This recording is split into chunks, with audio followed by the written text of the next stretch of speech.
Many of you did not know this about me, but a few years ago, long before ARK times, I worked as a journalist for anything technology, smartphones, tablets, computers, futuristic technology and its ethics, and later I even dabbed into games. I would go to trade fairs and even big events for companies or media outlets, do live coverage, talk about the newest developments in the industry, and even publishing a few articles in printed magazines in Germany.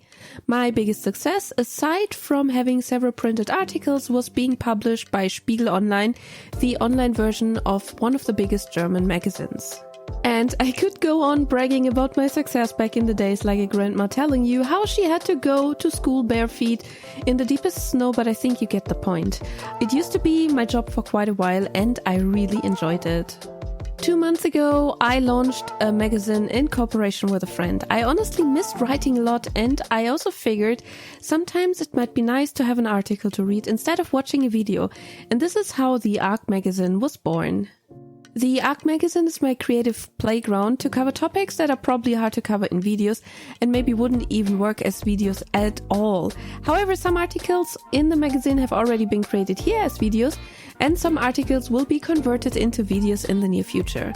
I'm a writer, researcher and analyst by heart, and I try to look behind things. Sometimes this works better in a written format. The magazine also gives me a chance to interview people, and this is super difficult as a video format because not everyone always wants to be on video, especially people who are used to be in the background. My first interview, for example, was with the developers of ARK Smart Breeding, and it has become a mighty 4,000 work colossus. So if you want to read it, I'll link it in the description. I have created the magazine with a background that it will add value to you. And a few days ago, I tweeted this. My plans with the ARK Magazine are big.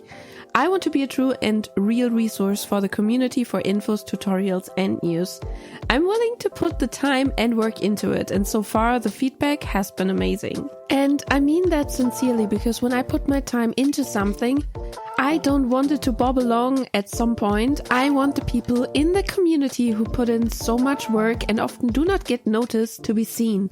I want to show you the people who have invested a huge chunk of their lives into this game and this franchise, be it modders, developers, artists or musicians. I want to introduce them to you so you know who you owe ARK as a huge work of art that it is. I want to connect YouTube and the magazine with each other where it makes sense. For example, sending you to an article when you want further information on a topic, or using your comments that I get here as a way to build up articles around that topic. So I don't want to see them both as something completely different, but rather as two media that complement each other. At the moment, I am preparing a larger series of articles in which I will present the most important animals in ARK with all of their strengths and weaknesses, so that you get a complete picture of how this animal can be used. I'm also in the talks with several people for interviews right now to talk to me about their work on ARK and on ARK related products. On top, I also have some research articles planned about controversial and interesting ARK mechanics and topics that are often talked about but never looked into. And this video is for you to learn about the magazine and have a look at it. Maybe you have some article ideas that you would like to see written. Let me know in the comments here and I will add them to my long list of article ideas that I have already created. And thank you for watching, and I hope I see you on the magazine and in the next video. Bye!